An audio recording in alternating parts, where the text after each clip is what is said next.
हर खबर पर होगी आपकी पकड़। डाउनलोड कीजिए एबीपी लाइव ऐप। आपको पता है, सिर्फ यही परेशानी नहीं है, अभी तो बहुत सारी परेशानियां हमें झेलनी है। हिंदुस्तान में ही नहीं, पूरी दुनिया में कुछ 82 करोड़ लोग हैं जो हर रोज भूखे सोते हैं। और अगर ये कहर ऐसे ही जारी रहा तो 13 करोड़ लोग और इसमें जुड़ जाएंगे। यूनाइटेड नेशंस ने कहा है कि कोरोना के कहर की 2 और चीजें देखने को मिलेगी, एक तो भूखमरी और दूसरा अकाल। आप लोग घरों में बंद हैं, मोहल्ले आपके बंद हैं, आप नहीं देख पा रहे होंगे भूख से किस तरीके से लोग तड़प रहे हैं। हमने देखा है। ये रिपोर्ट।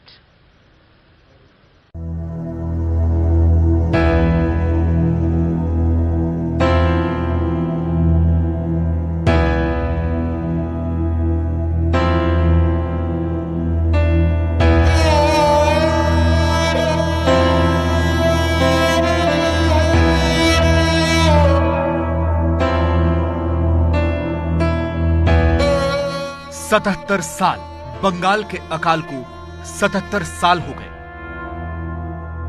किसी भी राष्ट्र के निर्माण के लिए यह बहुत बड़ा वक्त होता है। इन 77 सालों में हम आजाद भी हो गए,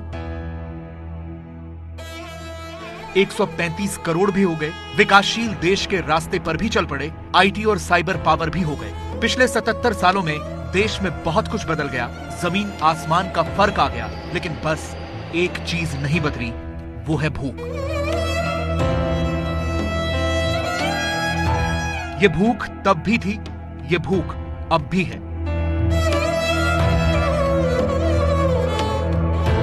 आप तो लॉकडाउन में घर के अंदर बंद होंगे, घर के बाहर आते तो दिखता कि आपके घरों के आसपास कैसे भूख फैली हुई है।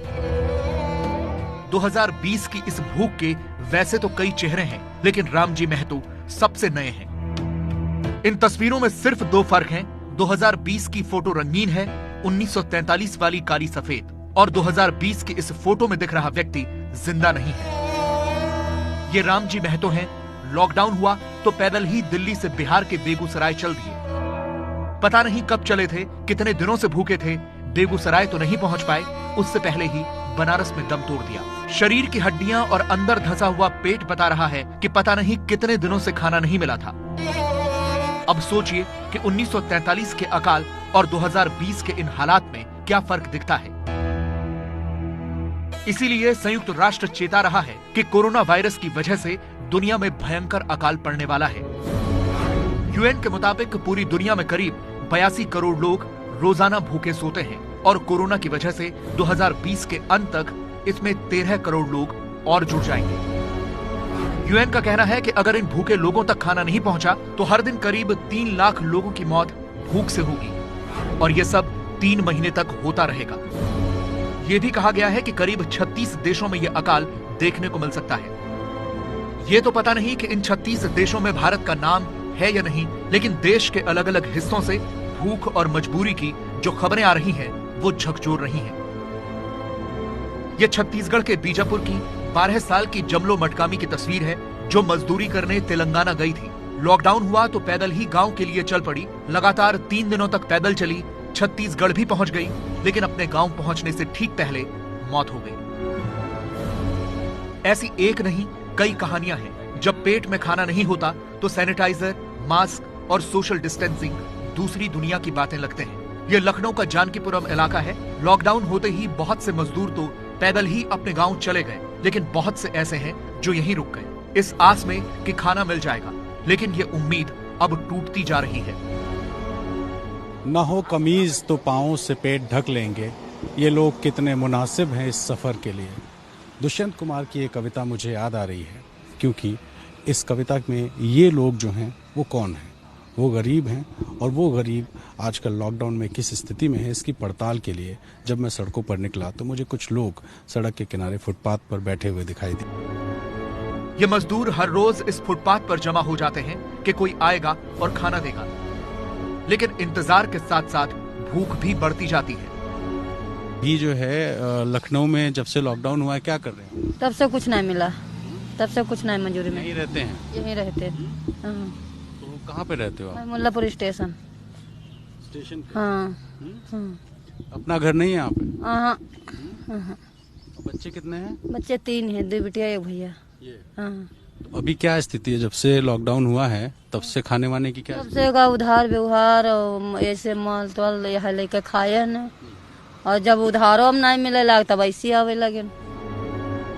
माया जैसी कहानी अंगूरी की भी है। 2-3 बकरियां पाली थी, उन्हें बेचकर राशन भर लिया था, लेकिन अब वो भी खत्म हो गया। परिवार बड़ा है और खाना नहीं है। भूख मिटाने के लिए 5 रुपए के चने लिए थे, लेकिन वो भी दुपट्टे में बांधकर बच्चों के लिए रख लिए। अभी क्या है इसमें? क्या है इसमें? कुछ नहीं, चने चने लिए थे 5 रुपए।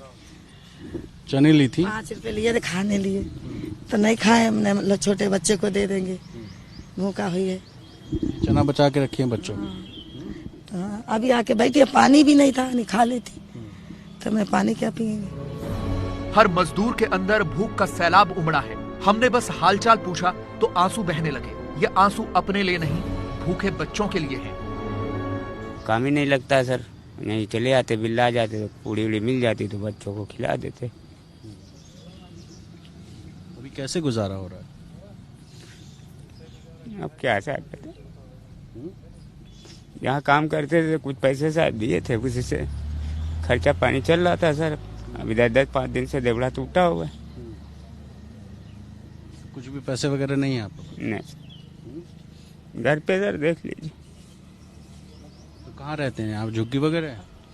ये खुदान पे सर रहते हैं, मैं बुल्लापुर के आगे। तो बारिश होती है तो? ये किराए पे रहते हैं, 3 महीने किराया भी चढ़ गया इधर। पहले तो खाना 2-3 टाइम मिल जाता था, लेकिन लॉकडाउन बढ़ने के बाद अब 1 टाइम ही मिल जाए तो गनीमत है। दोनों टाइम मिलता है आप लोग? दोनों टाइम ना, एक टाइम आवते है 3 बजे करीब पुल के नीचे। ये सारी भीड़ इंतजार में है कि खाना बांटने वाला। हाँ, यहाँ मिल जाये तो वो खा लें तो काम चल जाये, वो तम का होते। हमें देखते ही एक पुलिस वाला आ गया और इन मजदूरों को वहां से भगाने लगा। यानी खाना तो नहीं मिला, लेकिन पुलिस की डांट जरूर मिली। सरकारों का दावा है कि लॉकडाउन में किसी को भूखे नहीं सोने दिया जाएगा, लेकिन ये तस्वीरें बता रही हैं कि जिनके लिए ये दावे किए जा रहे हैं उन तक खाना नहीं पहुंच पा रहा।